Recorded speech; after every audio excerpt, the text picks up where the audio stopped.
굴을 잘못 먹으면 노로바이러스 때문에 좀 걱정하잖아요. 추석 때쯤 되면 응급실에서 마음의 준비를 합니다. 게장 굴굴굴 다 꽉 차요. 저는 절대로 먹지 않습니다.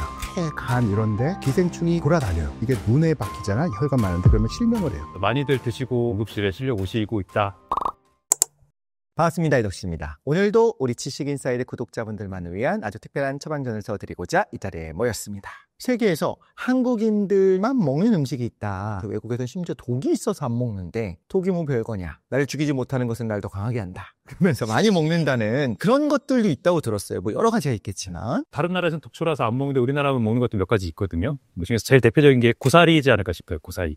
고사리에는 타킬로사이드라는 독소 성분이 들어가 있어요. 그래서 영국이랑 뉴질랜드 이런 나라에서는 먹지 마라, 뭐 라벨 붙여라, 뭐 이런 식으로 제한을 두고 있는데 우리나라는 아시다시피 고사리 너무 즐기고 먹고 있잖아요. 저도 고사리 좋아하는데요. 그 비밀은 우리가 무슨 고사리에 있는 독에 면역이 있는 게 아니고 고사리를 어떻게 조리하냐에 답이 있습니다. 그래서 우리 고사리 그냥 생으로 먹는 경우는 없잖아요. 고사리를 말려서 물에 데쳐서 이렇게 두 가지 방법으로 조리를 보통 해서 먹는데 그 과정에서 파킬로사이드가 녹아서 물 쪽으로 빠져나가게 됩니다. 수용성 독성 성분이기 때문에. 그렇기 때문에 우리 몸에 불안한 부분 없이 먹을 수가 있는 방법이고요. 그렇지 않고 그냥 마트에서 산 거를 맛보겠다고 먹으면 독성 성분을 먹는 거기 때문에 더 주의해야 됩니다. 데친물을 마시는 것도 안 되겠네요. 아무리 맛있어도 독소 성분을 일부러 먹을 필요는 없죠. 나물 중에는 그런 식으로 데친물 버려야 되는 경우가 종종 있어요. 그래서 고사리 말고도 예를 들면 봄철에 뭐 원추리 나물 같은 그런 경우에도 뭐 데친물 안 버리고 그대로 조리하는 데 쓰거나 그냥 볶아 먹으면 그 안에 이제 코리친이라고 사실 통풍에 쓰는 약 성분이거든요. 그게 거기 많이 들어있어요. 그거 잘 모르고 생긴 게 이거 청경채처럼 생겼는데 볶아 먹어야지 해서 이렇게 집에서 볶아서 한 번에 많은 양을 드시면은 코리친 부작용에 배 진짜 많이 아프고 복통, 설사 이런 거거든요. 그래서 응급실 찾아가시는 경우도 생겨요. 이런 걸로 제 얼굴 씌우지 마세요.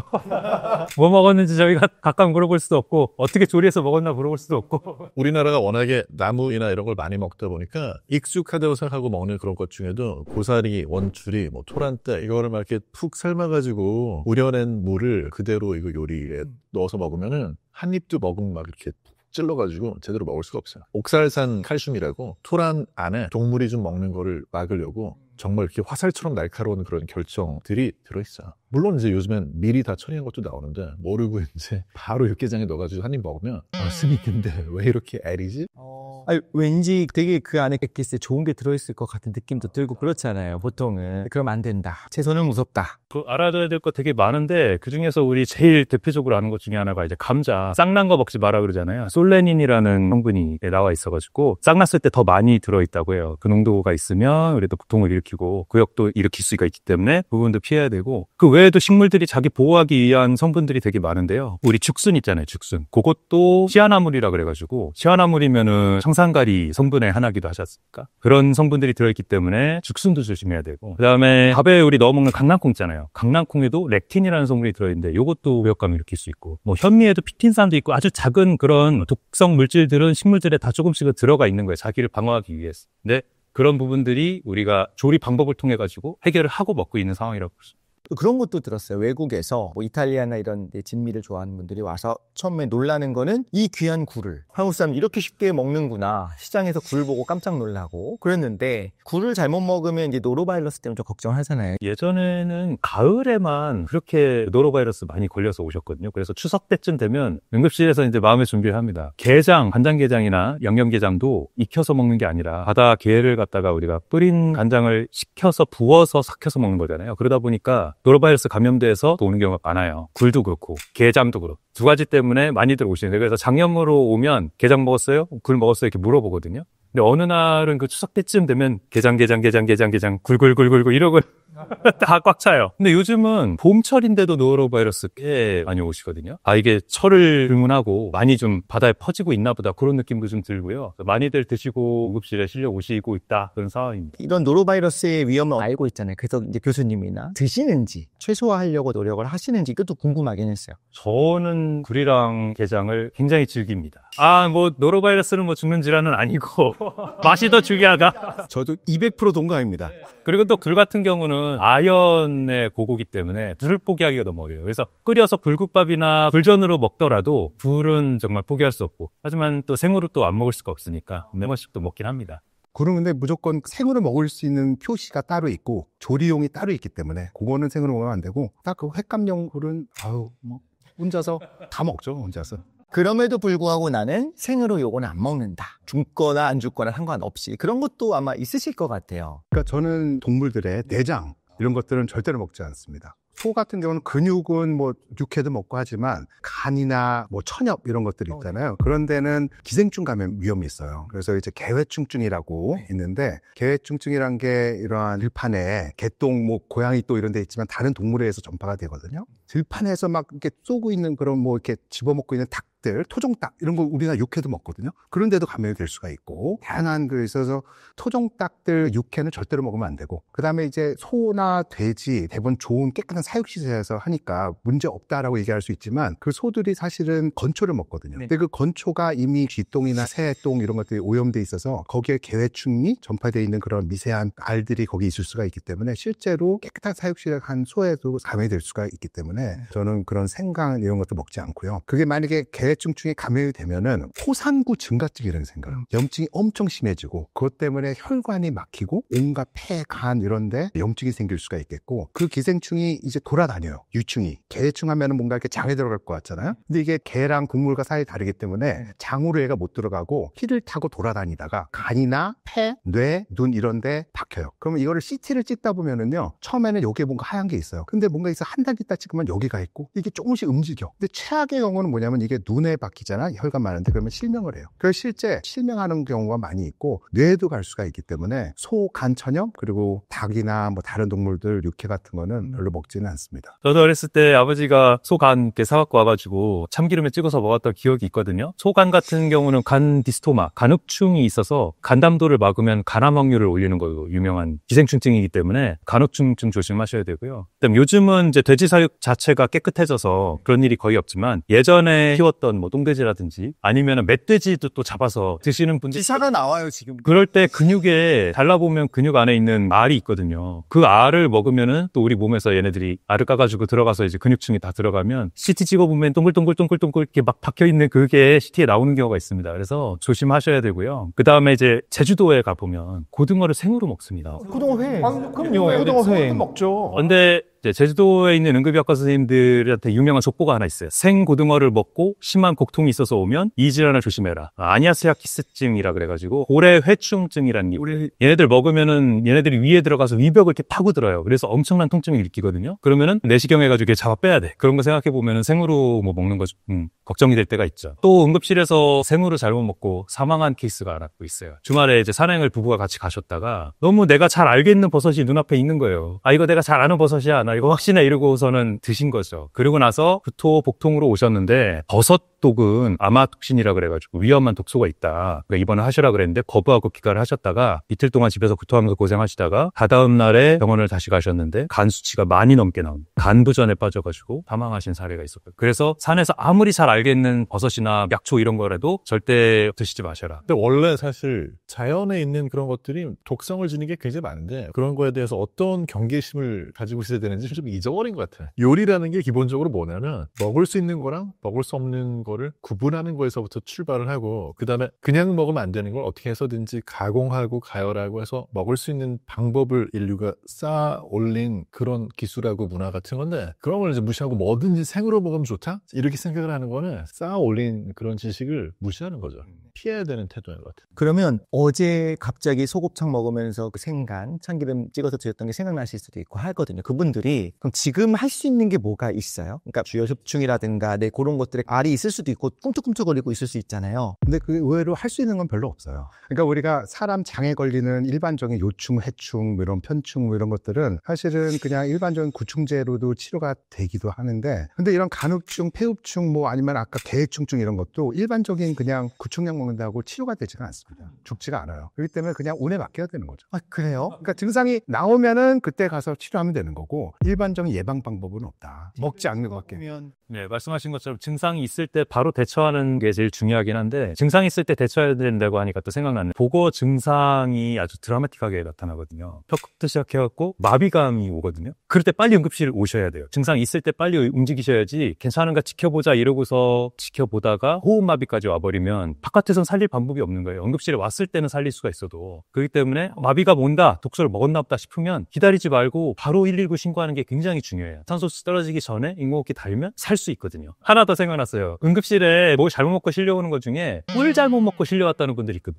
꿀 중에 석청이라고 그러면은 조심해야 돼. 히말라야 석청이라 그래가지고 엄청 좋다고 막 그러면서 사람들이 구해다 먹어요. 수입 안 된다는 물질로 되어 있는데도 네팔산 석청이 되게 비싼 값에 팔리거든요. 거기에 그레아노톡신이라 그래가지고 심정지를 일으킬 수 있는 부정맥을 일으키는 독신이 들어가 있어요. 그거 먹고 한 번씩 또 응급실 실려오거든요. 독이 꿀 자체에서 생긴 게 아니라 그 주위에 있는 꽃들에서 독이 있는 거 그거를 벌이 모아다가 만든 거라 그거를 먹으면 우리가 중독이 되는 건데 그것도 심부정맥 오면 계속 무한정 느려져가지고 막동기 달고 중환자실 입원시키거든요. 한 번씩 그런 일이 있어요. 어떻게 구해다 드시는지. 그렇기 때문에 히말라야 석청 내지는 네팔 석청 조심하셔야 된다. 이것도 제가 이 기회에 말씀드리고 싶습니다. 사실 지금까지 말씀해 주신 음식을 먹고 뭐 안 죽으면 괜찮다, 뭐 증상에 반응되지 않으면 괜찮다 이런 생각은 들기는 해요. 음식 때문에 걸리는 질병들은 쉽게는 뭐 식중독이나 장염부터 시작해서 말씀하신 것처럼 정말 많은 것들이 있는데 그러니까 이거는 음식 때문에 생긴 병 중에 정말 최악이다 하는 것들은 뭐가 있을까요? 아무래도 급성 설사 중에 제일 대표적인 게 살모넬라, 시겔라 두 가지를 얘기하거든요. 완전 수양성 설사라고 얘기를 하는데 쫙쫙 쏟는 완전 물 같은 게 계속 나오는 설사가 있어요. 콜레라라고 우리 얘기하잖아요. 콜레라 걸리면은 정말 우리 탈수가 그냥 무한정 돼서 사망할 때까지 계속 탈수가 되니까 상하수도시설 잘 된 데서는 드물지만 잘 안 된 데 아니면 외국 같은 데서 이제 걸리게 될 수가 있고 또 이제 거기 있는 어린이들이 이것 때문에 많이 사망을 합니다. 그런 수양성 설사 올 때는 응급실에서 조치를 받아야 되는 그런 상황이 올 수가 있죠. 쫙쫙 쏟으면서 결국은 혈변까지 오면서 사망하는 일이 생길 수가 있습니다. 그런 거 무섭고요. 클로스트리디움 디피실이라 그래가지고 장에서 위막성 대장염이 생기면 계속 설사하면서 복통 생기면서 혈변 보면서 이러면서 또 안 좋아질 수가 있거든요. 그런 경우에도 중앙응급실 갈 수가 있어요. 그래서 저는 하루에 정말 10번 이상의 설사가 있을 때는 좀 조치를 받아야 된다. 그 말씀 드리고 싶어요. 설사도 위험한 질환들이 종종 있습니다. 이제 어린이 같은 경우에 특히 또 탈수 증상 같은 것도 위험하거든요. 어른은 자기가 탈수 증상인 거 어느 정도 인지하는 경우가 있지만 1살, 2살 되는 자기가 탈수인지 모르잖아요. 울기만 하고. 그렇죠. 그래서 그런 경우에는 사실 병원에 좀 더 일찍 데려가 될 수 있어요. 그리고 이제 알레르기 입장에서는 음식 알레르기 중에 죽을 수 있는 게 바로 아나필락시스. 아나필락시스는 이제 전신으로 오는데 먹자마자 곧 10분 이내에 이제 갑자기 두드러기가 생기기 시작하고 가렵다가 결국은 호흡곤란도 오고 어떤 분들은 토하거나 설사, 최악의 경우는 이제 쇼크까지 오게 되는 거죠. 그러면 이건 죽을 수가 있고 이제 어렸을 때는 보통 우리나라에 제일 흔한 게 계란, 우유, 견과류, 갑각류 이런 게 있고 특히 이제 외국과 달리 우리나라나 동양에 좀 놓칠 수 있는 흔한 것 중에 하나가 바로 메밀. 메밀. 그리고 이제 잣도요. 그런 것들이 이제 은근히 죽 같은 거 이유식 할 때 잣 같은 거 갈아 넣어줄 수 있고 건강에 좋다고 알려진 것들. 어른들에게는 제일 흔한 거는 이제 밀가루죠. 밀가루나 견과류 이런 것들이 있는데 되게 독특한 또 아나필락시가 되게 많아요. 예를 들어서 밀가루 같은 경우는 보통 우리가 먹으면 음식물 그냥 생기는 경우가 많지만 질병 이름 중에 음식 의존성, 운동 유발성 아나필락시스라는 게 있어요. 이름이 복잡하죠. 음식 의존인데 운동이 유발해요? 그렇죠. 그러니까 대부분은 운동하다가 갑자기 막 두드러기 생기고 호흡곤란 생기고 막 이러다가 쇼크로 쓰러져 버려요. 죽을 수도 있고. 그런데 평상시에는 또 안 생기고 평상시에는 밀가루도 잘 먹고 피자도 먹고 해. 오늘 운동하다가 쓰러진단 말이죠. 그때 제일 흔한 게 밀가루에 대한 거죠. 그러니까 그건 뭐냐면은 실제로 유발되는 건 운동이지만 특정 음식을 먹은 상태에서 운동할 때만 생기는 아나필락시스. 들어갔을 때만 발생한다. 왜요? 그 장의 어떤 흡수, 투과율이 변화해서 그런 거거든요. 그래서 밀가루를 평상시에 먹어. 짜장면 잘 먹으니까 평생 밀가루 알레르기가 있다고 꿈에도 못 꾸는 거죠. 어제도 먹었어. 오늘 아침도 저한테 오길 때 빵 먹고 아무 이상 없이 왔다는 거죠. 저처럼 40 넘어서 처음 운동해봤는데 쓰러져. 그렇죠. 근데 의외로 운동을 요즘 많이 안 하니까 가끔 운동할 때 그게 이제 겹칠 때 그렇게 되는 거고 또 보통은 음식 먹고 30분 이내에 쇼크가 오는데 음식 의존성 운동 유발성 아나필락시스 같은 경우는 짧게는 4시간 이내 어떤 데는 6시간 이내 점심 때 4시간 전에 국수를 먹었어요. 근데 4시간 있다가 버스 놓쳤다고 막 뛰어. 그러다 버스 탔다가 거기서 갑자기 올라와서 쓰러질 수 있죠. 그러면은 내가 4시간 전에 밀가루 먹은 거를 상상도 못 하는 거죠. 형상이 잘 먹으니까. 그래서 진단이 어렵고 그 위험한 게 있을 수가 있고, 이제 적색육 알레르기라는 게 있어요. 돼지고기, 소고기 알레르기인데 의외로 돼지고기, 소고기에 대한 알레르기 아나필락시스는 흔하지는 않아요. 그래야겠죠. 아까 밀가루처럼 먹고 나서 1시간에서 4시간 후에 이런 아나필락시스가 생길 수가 있다는 거예요. 내려가는데 시간도 걸리고. 시간도 걸리고 그게 반응이 늦어요. 그렇기 때문에 대부분 먹자마자 바로가 아니라 한 2-3시간에 먹었고 지금은 한 몇 시간 있다가 갑자기 두드러기 생기고 이러기 때문에 놓칠 수가 있는 거죠. 근데 이런 경우도 일반적으로 돼지고기, 소고기 검사를 해보면 안 나와요. 어떻게 해야 나와요? 그래서 이런 경우에는 알파갈이라는 게 있어요. 이게 올리고당, 탄수화물 같은 건데 이거에 대한 항체를 따로 측정해야지만 이걸 진단할 수가 있고요. 어떤 분들이 많이 생기냐면은 이 올리고당에 대한 알레르기인데 진드기에 물리면은 이렇게 까맣게 흉터가 생기거든요. 근데 진드기 침에 이 알파갈이라는 올리고당이 있는데 그거에 대한 알레르기가 생겼을 때 그 이후로부터 빨간 고기를 먹게 되는 경우가 많아요. 아, 트리거 딱 있어. 그래서 원래 잘 먹다가 본인도 진드기가 물려도 모르는 경우도 있거든요. 그래서 그런 진드기에 물린 후에 적색류 알레르기가 잘 생길 수가 있고 그저께 근무할 때도 약 먹고 특별히 알레르기 없었어요 그러는데 근데 진통제 주사 들어가자마자 얼굴이 빨갛게 돼가지고 막 부으면서 숨 차요 막 이러면서 이제 넘어갈랑 말랑 하는 거예요. 혈압 떨어지고. 아 원래 알레르기 있으셨나 보다. 그러고서는 막 수액 이만큼 주면서 이렇게 하면서 겨우겨우 버텨서 인공호흡기 안 달고 넘어갔어요. 네, 그러고 나서 환자분은 이제 앞으로 뭐 진통제나 뭐 다 조심하셔야 됩니다. 2주사 맞고 그랬으니까. 아 그동안은 이거 다 했어도 아무 문제 없었는데 이런 경우가 있는 거예요. 그래서 그 환자의 어제 그저께 진드기에 물려서 그 뒤로 그랬다든지 뭐 이런 식으로 뭔가 변화 요소가 있어서 그럴 수도 있다. 네, 그런 생각이 드네요. 되게 무섭네요. 뭐 이런 거 수면 마취 같은 거 할 때도 예전에 뭐 부작용 있었냐 물어볼 때 없었다. 안전한 줄 알았는데 또 그럴 수 있다라는 거잖아요. 변화가 있더라고요. 이게 알레르기가 계속 평생 똑같이 유지가 되는 게 아니고 예를 들면 뭐 감기 걸린 시기에는 더 알레르기에 민감해져서 괜찮던 음식에 알레르기가 확 올라오는 경우도 있고. 아, 이제 날씨가 따뜻해지다 보니까 음식을 이제 상온에 두면 상하니까 냉장고에 보관을 하시잖아요. 근데 또 냉장고에 오래 보관해도 위험한 음식도 있다. 제일 유명하고 많이 아시는 게 아마 바나나지 않을까 싶어요. 바나나는 냉장실에 보관하면 더 빨리 상하고 더 빨리 검해지기 때문에 바깥에 보관하되 더 좋은 방법은 꼭지 부분을 랩으로 싸서 보관해라. 이게 제일 공식이고 냉장에 오래 보관해야 되거나 할 거면 차라리 껍질을 벗겨서 잘라서 냉동실에 얼려라. 예, 이게 원칙입니다. 냉장실은 안 좋은 거로 있고 똑같은 방식으로 토마토도 그래요. 토마토도요? 토마토도 냉동실, 냉장실보다는 실온 보관을 하고 실온 보관 중에 빨리 섭취를 하는 게 좋은 거예요. 보통은 이게 좀 헷갈리실 때는 마트에 가보시면 마트에 진열된 상태 있잖아요. 아, 네네네. 그 상태로 보관하시는 게 사실 제일 이상적이긴 해요. 예를 들면 토마토 같은 경우도 냉장해서 파는 경우보다는 그냥 내놓고 팔잖아요. 그냥 내놓고. 네, 왜냐하면 사실 이제 그 상태에서 좀 더 익거든요. 만약에 이제 너무 많이 익었다 그런 경우에는 냉장을 해서 조금 뒀다가 먹을 수도 있겠지만 대부분의 경우는 마트에 보관되어 있는 그 조건을 기억하시고 그대로 드시는 게 제일 낫긴 하거든요. 근데 이제 다만 블루베리 같은 경우에 뭐 연구 결과가 하나가 있어요. 블루베리를 냉동 보관하면 항산화 물질이 6배가 된다는. 늘어나네요. 근데 이제 그게 언론 보도가 살짝 잘못된 게 이게 항산화 물질이 6배가 되는 게 아니고요. 자세히 읽어보시면 블루베리를 얼렸다가 녹이면 식물 세포벽이 얼음 결정에 의해 가지고 파괴가 되니까 예. 식물 세포 안에 붙잡혀 있던 안토시아닌 같은 항산화 물질이 밖으로 더 잘 새나온다. 뭐 이런 얘기예요. 근데 냉동 블루베리가 훨씬 싸니까 캐나다산, 미국산. 네. 괜히 비싼 생 먹을 필요 없네요. 그렇죠. 저는 블루베리 냉동실에 항상 쟁여놓거든요. 항산화 물질 먹을 수 있는 되게 좋은 방법이어서 냉동 블루베리 뭐 한 포 1kg에 한 10,000원, 12,000원 그 정도 하거든요. 수입한 거. 저도 그렇게 먹다가 가끔 우리 애들을 위해서 좋은 거 해줘야지. 가끔 비싸지만 그 국산 그 블루베리 가끔 먹이는. 국산 유기농 블루베리 요만큼에 엄청 비싸요. 그게 장단점이 있는데요. 네네. 그 냉동 블루베리의 장점은 값도 싸고 충분히 익은 걸 냉동을 그렇죠. 그대로 먹을 네. 거니까. 그리고 영양소 보존이 잘 된다. 이 3가지 장점이 있는데 블루베리 철이 되면 네. 우리나라에 이제 블루베리를 재배하는 그런 농가들에서 오늘 새벽에 딴 블루베리 이런 게 오거든요, 집으로. 그 맛은 달라요. 비교를 할 수가 없어요. 질문. 근데 저는 냉동 먹을 때 약간 그 찝찝한 게 생은 막 씻을 수 있잖아요. 근데 냉동은 이거 씻을 수가 없잖아요. 그래갖고 어떻게 해야 돼요? 아니, 씻으라고 써 있어요.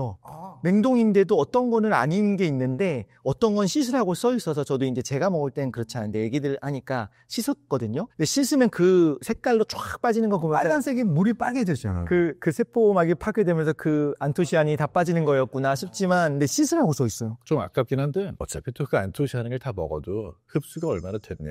우리 몸속에서 좋은 일을 하고 가느냐, 들어오자마자 대사가 돼서 빠져나가느냐 또 논란이 많이 있거든요. 그래서 너무 신경 쓰지 마시고 제품에 씻으라고 써 있으면 씻으시고 안 씻어도 된다고 하면 그냥 드시고. 그리고 빵이랑 떡도 절대 냉장고에 넣지 말아라 이렇게 하더라고요. 빵 같은 경우는 냉장실에 있으면 냄새 다 흡수해버리잖아요. 예, 그래서 딱딱해지고 오히려. 빵은 오히려 냉동실에 넣었다가 꺼내서 해동하는 게 차라리 낫고요. 그리고 뭐 우리가 이제 유통이 워낙에 빠르다 보니까 이제는 안 익은 상태로 우리 눈앞에 오지 않습니까? 하루 이틀 더 둬야지 먹을 수 있는 상태로 오는 게 많으니까. 그래서 아보카도도 저는 되게 좋아하는데 아보카도도 만져보면 완전 딱딱한 상태, 아직 안 익은 상태로 오거든요. 이런 것도 냉장고에 넣지 말고 하루 이틀 밖에 뒀다가 약간 바깥이 말랑말랑해졌을 때 먹는 게 가장 좋아요. 그 빵 같은 경우는 냉장고 하면 곰팡이가 더 잘 생겨요. 아, 그래요? 왜냐면은 이 페니실리움 빵에 잘 생기고 그 외에 뭐 클라도스포리움, 아스페르길루스 이런 곰팡이들은 저온에서도 잘 자라는 곰팡이들이에요. 근데 오히려 바깥에다 하는 게 곰팡이 증식을 더 억제할 수가 있습니다. 예, 여러분 절대로 감염이 있을 때 이 페니실린이야 그러면서 드시면 안 됩니다. 그리고 냉장고에 넣지 말아야 될 걸로 곰팡이 얘기하셨으니까 곰팡이 쓸면서 나빠지는 것 중에 하나가 우리가 이제 향신료처럼 넣는 양파, 마늘, 생강 이 세 가지는 또 냉장 보관하면은 더 나쁜 걸로 돼 있어요. 이게 이 세 가지가 다 공통적으로 곰팡이균에 굉장히 노출이 쉬운 거여서 그래서 냉장고에 들어가서 오래 지나면 다 까매지고 막 변하잖아요. 그래서 봤어요. 차라리 바깥에 있는 게 더 나은 물질 중에 하나죠. 그럼 이런 식으로 이제 음식의 질이 떨어지고 곰팡이나 이런 것들이 자랄 수 있다. 근데 이거 말고 혹시 심지어 질병을 유발할 수 있어서 냉장고에 보관하면 안 되는 그런 음식도 있을까요? 예를 들면 이제 대표적으로 잘못 알려진 게 뭐가 있냐면 감자를 냉장고에 보관하면 안 된다. 감자를 냉장고에 보관해서 그 냉장 보관을 했던 감자를 튀기면 아크릴아마이드가 더 많이 생긴다. 뭐 이런 얘기 들어보셨을 거거든요. 근데 안 튀기면 아무 상관없어요. 튀기면 그런 건 맞고. 튀기면 그러니까 감자를 냉장고에 넣어두면 어떤 일이 벌어지냐면 감자 자체는 이건 사실은 살아있어요. 그래서 자기가 원래 가지고 있었던 복합탄수화물 전분을 이거를 쪼개서 당을 더 많이 만들어요. 감자가 살짝 맛이 달아지겠네. 삶을 때는 뭐 나쁘지 않아요. 삶거나 이렇게 찔 때는. 근데 문제는 이렇게 해서 나온 당을 유리당이라고 그러는데 얘를 튀기게 되면 돌아다니는 유리당이 화학 반응을 일으켜가지고 갈변 물질이 더 많이 생겨서 튀겼을 때 좀 색깔도 더 갈색이 되고 그 과정에서 아크릴아마이드라고 하는 발암 위험성에 대한 좀 걱정을 하는 그런 물질이 많이 만들어진다고 해서 튀겨 먹으려면 냉장 보관하지 말아라. 냉장 보관을 오래 했을 때 또 되게 위험한 음식이 있는 게 이제 알레르기 또 의사 입장에서는 등푸른 생선이에요. 고등어 같은 거? 고등어. 그래서 우리나라 등푸른 생선은 법이 따로 있어요. 그게 뭐냐면은 무조건 잡자마자 얼려야 된다는 거예요. 몇 도 이하로. 네네. 그게 이제 등푸른 생선이 참치, 그 다음에 고등어, 꽁치, 삼치, 멸치도 그래요. 그래서 다 냉동을 빨리 시키거든요. 그 이유 중에 우리 그래서 구우면 이렇게 갈색 부위 있잖아요. 그런데 그 갈색 부위에 히스티딘이라는 물질이 많은데, 근데 거기에 이제 균이 만약에 번식을 하다 보면은 그 히스티딘이 히스타민으로 바뀌어요. 근데 우리 그 알레르기 때 먹는 게 항히스타민제잖아요. 그 히스타민 물질이 들어오면 혈관을 확장시켜서 아나필락시, 전신의 혈관 확장시켜서 두드러기에 막 쇼크까지 일으킬 수 있거든요. 그래서 우리가 보통 식중독 중에 우리 뭐 해산물 먹고 식중 걸어서 올 때 막 두드러기 쇼크 있는데 많은 경우는 사실은 그거는 알레르기가 아니라 식중독이죠. 등푸른 생선류는 냉장고에 오래 놔두면은 아나필락시스와 같은 식중독이 생길 위험이 높다. 그래서 항상 신선하게 드셔야 됩니다. 돼지고기 같은 경우에도 숙성을 또 잘못 시키면 그 과정에서 돼지고기에도 히스타민 함량이 좀 높아지는 경우가 있어요. 그래서 돼지고기 먹고도 좀 알레르기 반응 비슷하게 나타날 수 있는 게 이제 비슷한 원리입니다. 그리고 레드와인 같은 그런 술에도 술이 색깔이 진하면 거기에 이제 히스타민, 타이라민 이런 것들이 녹아 있어가지고 알코올 자체도 평소보다 알레르기 반응을 좀 더 예민하게 만들 수가 있는데 거기에 대해서 이제 술 속에 녹아 있는 그런 물질 때문에 그래서 색깔이 진한 술을 마셨을 때 저처럼 알레르기 비염이 있거나 이런 분들은 좀 더 이제 그런 증상이 심해질 수 있으니까 그런 것도 좀 주의를 하시는 게 맑은 술을 마셔라. 소주네요. 음식과 건강을 연결하는 상식들. 내가 지금까지 알고 있던 상식이 전부가 아닐 수 있다. 무심코 먹었던 음식이 자칫하면 독이 될 수도 있다는 사실을 알게 돼서 굉장히 중요했던 것 같고요. 모두에게 영상을 퍼날라 주셔야 될 것 같습니다. 저희는 다음에도 더 재밌고 유익한 주제로 돌아올 테니 많은 관심 부탁드리겠습니다. 감사합니다.